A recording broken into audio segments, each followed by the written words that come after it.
Tanah ini pernah menyimpan cerita dan nilai yang hampir dilupakan.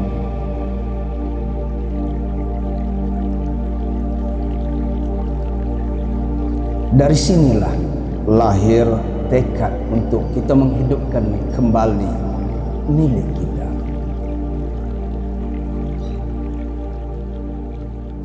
Assalamualaikum warahmatullahi wabarakatuh. Nama saya Ahmad Rizwan bin Hamid, berusia 65 tahun. Di sini orang gelar saya atau panggilan saya di belah kampung ni adalah Pak Wan Janggut ataupun Abang Wan Janggut, Abang Wan Janggut Merah lah. Baik, nama saya Farida binti Hamid. Saya merupakan anak bongsu daripada 6 orang adik-beradik. Saya bertugas sebagai seorang guru dan masih lagi berkhidmat. InsyaAllah tahun depan saya bersara. Ya, sebenarnya salah satu hobi utama saya adalah bertukang kayu. Saya minat dalam pertukangan kayu lah. Jadi bila bersara ni, so Pak Wan ingat untuk menghabiskan masa lapang tu, masa ni lah kan peluang Pak Wan kan untuk melayan hobi lah. Jadi itulah, daripada situlah bermulanya kisah nak membangunkan ni teratak ni. Okey, pada mulanya kami adik-beradik lah. Okey, seperti mana yang tahu, Teratak Kasturi adalah abang sulung saya. Dia merupakan pencetus idea kepada pembinaannya Teratak Kesidang dan Teratai ni lah. Kami ni boleh katakan family yang suka kepada nilai warisan budaya, yang minat kesenian dan nilai-nilai estetika lah. Jadi apabila abang sulung saya membina Teratak Kasturi, dan dia memberi idea lah kepada saya untuk membuat Teratak Kesidang ni lah. Jadi dari situlah tercetusnya idea bagaimana hasilnya lah Teratak Kesidang dan Teratai.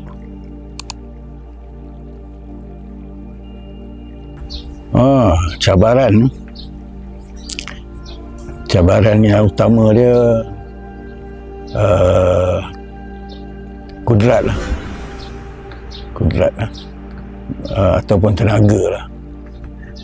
Pasal apa saya bermula membangunkan tempat ni, memulakan tempat ni semasa usia saya lebih kurang dalam 55 tahun dah masa tu lah. Jadi bayangkanlah umur 55 kan, kudrat kurang lah.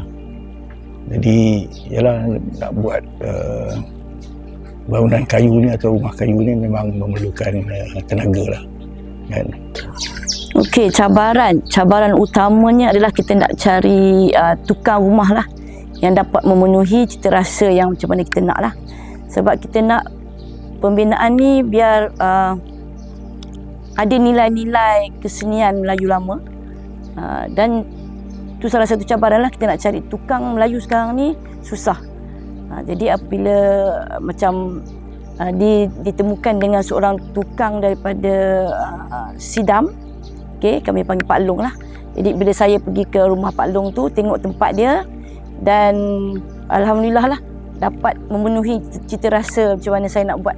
Jadi saya ambil daripada tukang daripada Pak Long tu lah, yang berasal dia dari Sidam. Setiap yang dibina pasti diuji dengan lelah dan perjuangan dalam diam. Namun sabar dan percaya membuatnya tetap berdiri.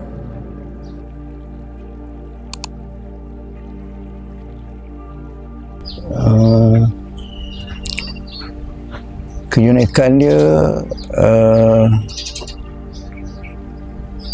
keunikan rumah kayu ni sebenarnya adalah daripada falsafah dia. Falsafah dia sebenarnya. Pasal rumah kayu ni dibina dengan falsafah sebenarnya. Dia ada sifat-sifat tertentu yang menjadikan rumah ni unik. Contoh kata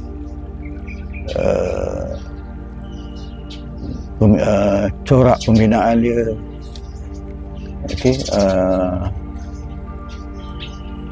sebagai contoh satu lah kan. Lantai rumah kayu ni dia kebanyakannya dia renggang, dia tak rapat,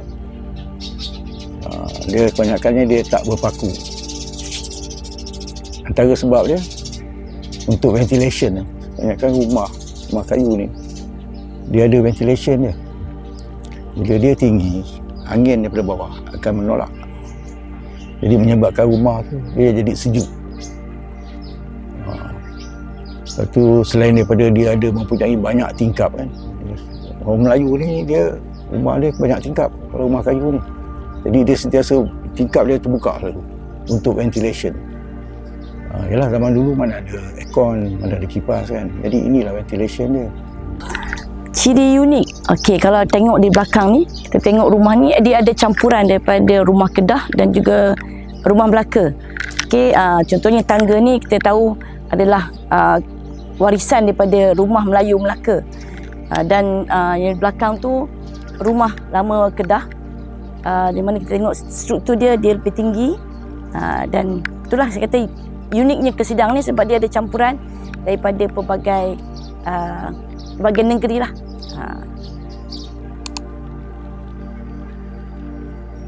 Yalah, kita guna kederat kan. Kalau contoh kata kalau kita nak tak gunakan paku, contoh kata kan, dia cara pembuatan dia tu sama macam cara pembuatan rumah dulu, teknik dia. Cuma saya ada setengah tempat tu saya terpaksa gunakan paku. Paku tu ataupun besi sebagai untuk pasak dia lah, menggantikan pasak. Kalau orang dulu buat rumah, memang dia teknik dia sama, dia akan korek lubang untuk cantum satu benda tu kan, untuk matikan dia akan, contoh kata dia akan buat satu lubang, lepas tu dia akan raut kayu bagi bulat, lepas tu dia mungkin dia gam, dia akan pasak, matikan. Cuma saya yang saya tak sempat ataupun tak boleh nak buat benda tu, saya alihkanlah daripada pasak kayu tu, saya alih gunakan paku. Macam kalau ikut dengan paku memang susah rumah ni. Rumah ni kalau paku dengan kayu-kayu jenis cengal, merbau ni memang tak masuk. Kalau nak paku pun kita kena, orang kata kena drill dulu. Kalau tidak paku 1 kilo ke 2 kilo pun kita pakai pun semua bengkok. Jadi orang dulu dia buat macam tu, dia drill dulu, dia adakan lubang tu sama mana dia perlu, lepas tu dia pasakkan kayu. Jadi sekarang ni Pak Wan buat guna macam benda yang sama, tapi daripada kayu tu cuma pasak dia tu, daripada kayu Pak Wan tukar kepada besi, ataupun kalau yang kecil tu kita guna paku lah. Okey, kalau ikutkan memanglah kita nak guna sanggam, tapi memang susah nak dapat lah sekarang ni. Okey, jadi terpaksa jugalah kita guna paku untuk membina rumah teratak ni.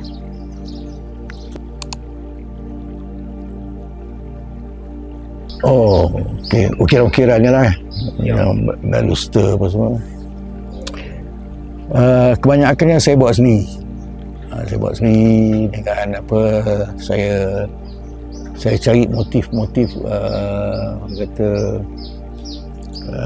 corak-corak motif rumah-rumah Melayu Malaysia ni lah. Dia ada dua ukiran ni, kebanyakannya ada yang corak daripada ukiran Siam. Jadi saya cuba dapatkan corak ataupun motif-motif ukiran daripada rumah-rumah Melayu yang saya dapat. Kadang saya keluar, saya ambil gambar, tengok rumah-rumah orang, rumah kampung yang mana ni, saya berhenti, saya ambil gambar. Jadi saya cari dalam simpanan saya lah sesuatu bunga yang saya nak hasilkan ukiran ni, saya ambil gambar, lepas tu saya orang kata realize hasilkan dengan papan lah, papan Melayu. Dan saya cuba ukir sendirilah. Pasal apa? Kalau nak beli mahal. Kalau macam contoh kita buat luster tu untuk papan pagar tu, dia sekeping kalau kita belilah, ada jual. Kan sekarang ni ada lah banyak orang pengukir-pengukir yang buat ready stock yang kita boleh dapat lah. Sekeping kalau dalam 33 inci tu dalam 30 lebih, RM35 sekeping. Bayangkan kalau satu pagar tu dengan 30 keping ke 40 keping ke, kos lah kan, kos. Jadi saya buat sendirilah kebanyakannya, untuk orang kata nak kurangkan kos, harga bajet sini. Tapi cuma kebanyakannya motif rumah-rumah Melayu lah. Tak adalah corak-corak Siam ke, corak-corak Hindu ke apa ke, tak ada. Kebanyakannya ni saya cuba sedaya upaya lah. Macam rumah ni pun dia, kalau tengok balik, dia satu combination tau, rumah Melayu dengan bumbung. Saya ambil corak bumbung Terengganu, bumbung tinggi kan. Kalau bumbung Perak ni dia bumbung limas, dia rendah, bangunan dia tinggi. Kalau macam corak Terengganu dia bumbung dia panjang kan. Sama ke rumah Melaka. Jadi sini saya combine kan, saya campurkan. Corak ukiran dia lebih kepada yang simple je lah, tak adalah lebih kepada, kalau kita tengok ukiran lama ni dia lebih banyak kepada flora, okey. Tapi yang ni simple je, kita guna ukiran yang biasa je lah, tak adalah yang unik dan tradisional sangat.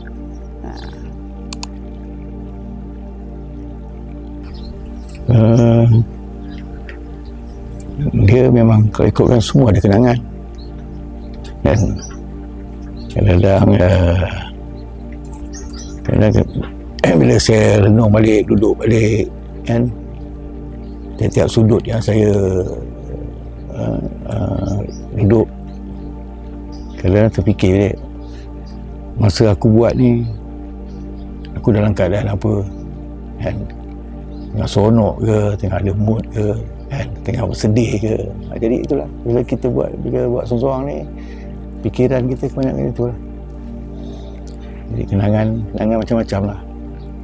Ada masa kita seronok kan, ada masa kita sedih, ada masa kita, jadi dia kebanyakannya saya jadikan tempat-tempat yang saya buat ni, setiap sudut yang saya duduk ni, satu tempat orang kata healing bagi saya. Okey, kami adalah keluarga perantau. Okey, jadi kami tak biasa tinggal di kampung, dan apabila kita dah berkeluarga, saya nak anak-anak saya merasa kehidupan di kampung, bagaimana perasaan apabila kita balik beraya beramai-ramai, bergotong royong apabila adanya kenduri kendara. Jadi saya harap kenangan yang tak dapat saya rasa akan dapat dirasakan oleh anak-anak saya dan juga generasi akan datang.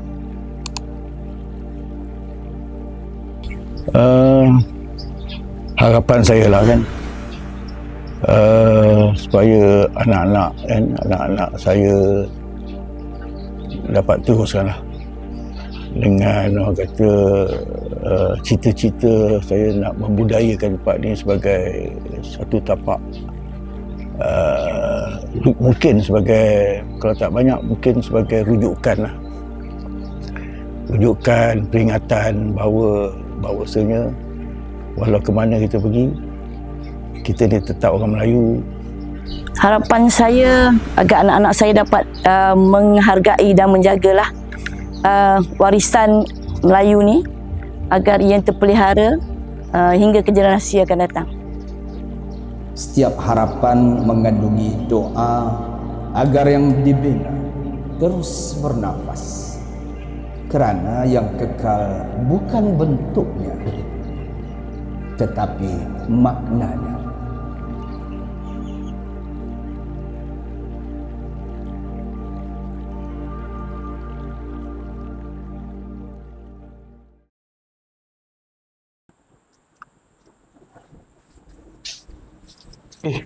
Kau tengok apa ni?